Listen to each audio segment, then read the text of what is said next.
എല്ലാവർക്കും നമ്മുടെ പുതിയ വീഡിയോയിലേക്ക് സ്വാഗതം. നമ്മുടെ ഇന്നത്തെ വീഡിയോ ഗ്രാമീൺ ടാക്സ് സേവക് 2025 ബന്ധപ്പെട്ടൊരു വീഡിയോ ആണ്. വീഡിയോ കിടക്കുന്നതിന് മുന്നേ നമ്മളെ ചാനൽ അതിട്ട് കാണുന്നവർ ചാനൽ സബ്സ്ക്രൈബ് ചെയ്തേക്കുക. അതുപോലെ തന്നെ വീഡിയോ ഇഷ്ടപ്പെട്ടിട്ടുണ്ടെങ്കിൽ വീഡിയോ ലൈക്ക് ചെയ്യുക, വീഡിയോ മാക്സിമം ഷെയറും കൂടെ ചെയ്തേക്കുക. അപ്പോൾ ഈ വർഷത്തെ ഗ്രാമീൺ ടാക്സ് സേവക് റിക്രൂട്ട്മെൻറ്റിൻ്റെ നോട്ടിഫിക്കേഷൻ ഫെബ്രുവരി 10 എത്തിയത്. മാർച്ച് 3 വരെ അപ്ലൈ ചെയ്യാനായിട്ട് സമയമുണ്ടായിരുന്നു. ഇന്ത്യ പോസ്റ്റ് GDS ഓൺലൈൻ്റെ വെബ്സൈറ്റിലാണ് നോട്ടിഫിക്കേഷൻ വന്നത്. അപ്പോൾ ജൂൺ 30 ഈ ഒരു റിക്രൂട്ട്മെൻറ്റ് സൈക്കിള് അവസാനിക്കുന്നത്. അപ്പോൾ 3 ഷോർട്ട് ലിസ്റ്റുകൾ ഇതുവരെ വന്നു. മാർച്ച് 21 വന്ന ഷോർട്ട് ലിസ്റ്റിൽ 1383 പേര്, ആദ്യത്തെ ലിസ്റ്റിൽ 1383 പേര് ഉൾപ്പെട്ടു. ഇതുവരെ വന്നതിൽ ലാസ്റ്റ് ലിസ്റ്റിൽ 522 പേരാണുള്ളത്. മെയ് 19 ലിസ്റ്റ് വന്നത്.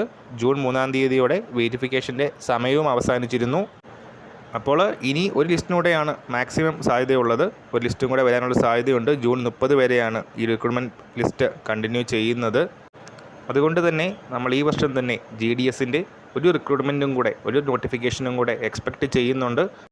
കഴിഞ്ഞ നോട്ടിഫിക്കേഷൻ വന്നതിന് ശേഷം ഉണ്ടായിട്ടുള്ള റിട്ടയർമെൻറ്റുകൾ, അതുപോലെ തന്നെ പ്രൊമോഷൻ ഒക്കെ കാരണം വന്നിട്ടുള്ള വേക്കൻസികളും, അതുപോലെ തന്നെ ഈ ഒരു നോട്ടിഫിക്കേഷനിൽ നിന്ന് ഫില്ല് ചെയ്യാതെ വന്ന വേക്കൻസികളെല്ലാം ഉൾപ്പെടുത്തിക്കൊണ്ട് ഒരു ലിസ്റ്റും കൂടെ നമ്മൾ എക്സ്പെക്റ്റ് ചെയ്യുന്നുണ്ട്.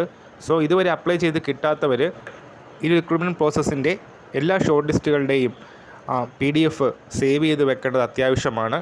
കാരണം ഇത്രയും സൈക്കിളിൽ നിന്നും ഫില്ല് ചെയ്യാത്ത വേക്കൻസികൾ അടുത്ത തവണയും വരുന്നുണ്ടെങ്കിൽ അങ്ങനത്തെ പോസ്റ്റുകളിൽ നമുക്ക് കിട്ടാനുള്ള സാധ്യത കൂടുതലാണ്. സോ എല്ലാ ലിസ്റ്റുകളും സേവ് ചെയ്ത് വെക്കുക. അടുത്ത നോട്ടിഫിക്കേഷൻ വരുന്ന സമയം വരെ ലിസ്റ്റുകൾ ഇന്ത്യ പോസ്റ്റ് GDS ഓൺലൈൻ്റെ സൈറ്റിൽ അവൈലബിൾ ആയിരിക്കും. സോ ഈ വർഷം അടുത്ത നോട്ടിഫിക്കേഷൻ വരികയാണെങ്കിൽ ആ ഒരു പോസ്റ്റുകളിൽ കൂടുതലായിട്ട് അപ്ലൈ ചെയ്ത് നമുക്ക് ജോലി ലഭിക്കാനുള്ള സാധ്യത വർദ്ധിപ്പിക്കാവുന്നതാണ്.